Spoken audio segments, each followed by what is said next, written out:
Soekarno Hatta ke Aceh datang, mohon bantuan untuk bangun negara.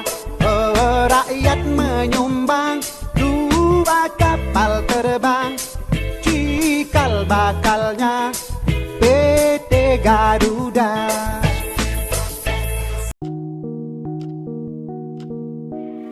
Tiga tahun pasca Indonesia merdeka, Presiden Soekarno berkunjung ke Aceh pada pertengahan Juni 1948. Lawatan Bung Karno ini salah satunya untuk mencari dana untuk pembelian pesawat. Di Tanah Rencong, pemuda dan pengusaha dikumpulkan.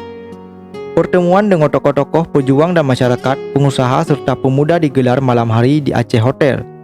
Sesaat sebelum makan malam, Soekarno mencetuskan ide sekaligus menantang patriotisme rakyat Aceh untuk meneruskan dan melestarikan perjuangan kemerdekaan. Bung Karno kala itu berharap malam itu juga terkumpul sejumlah dana agar dapat membeli 1 unit pesawat. Para pengusaha serta tokoh-tokoh perjuangan saling melirik ketika mendengar pernyataan Bung Karno. Mereka ingin tahu siapa yang akan memulai menyumbang. Ketua Gabungan Saudagar Indonesia Daerah Aceh, M. Junaid Yusuf, menjadi orang pertama yang menyumbang. Setelah dia, pengusaha lain menyusul. Malam itu juga terkumpul dana dalam jumlah cukup besar. Soekarno kembali tersenyum melihat antusiasme pengusaha Aceh. Presiden pertama Indonesia itu kemudian mengajak tamu undangan semua untuk beranjak ke meja makan.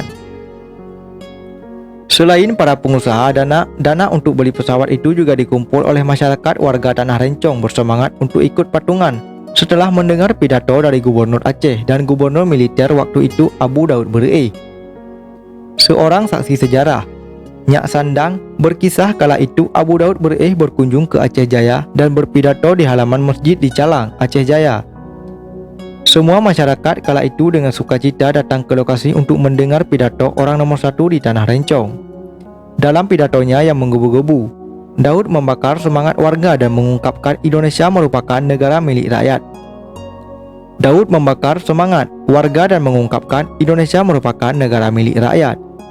Daud menyampaikan pasca kemerdekaan, Indonesia membutuhkan pesawat agar mudah berhubungan dengan negara luar. Pasalnya, negara yang merdeka dari penjajah pada 1945 ini termasuk negara kaya raya. Hubungan dengan luar negeri sangat diperlukan.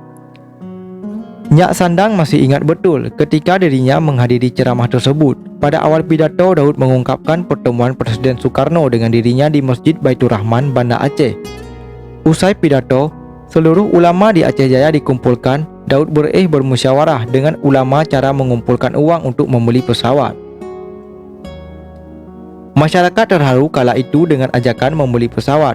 Soalnya sekitar 3 tahun pasca merdeka, masyarakat berusia 18 hingga 70 tahun di Aceh Jaya baru keluar dari penjara.